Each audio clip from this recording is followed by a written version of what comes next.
अज्ञानतिमिरान्धस्य ज्ञानाञ्जनशलाकया चक्षुरुन्मीलितं येन तस्मै श्री गुरवे नमः।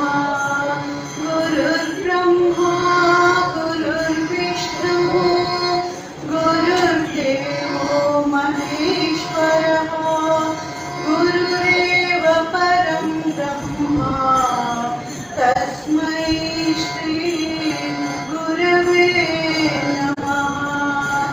स्थावरं जङ्गमं व्याप्तं यत्किञ्चित् सचराचरं तत्पदं दर्शितं येन तस्मै श्री गुरवे नमः।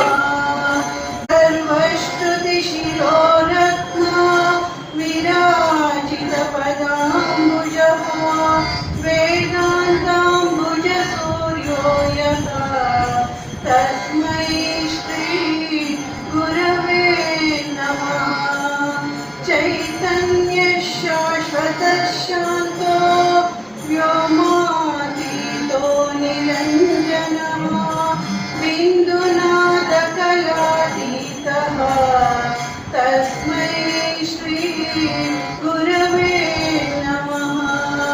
ज्ञानशक्तिसमारूढः तत्त्वमायाविभूषितः भुक्तिमुक्तिप्रदाता च तस्मै श्री गुरवे नमः।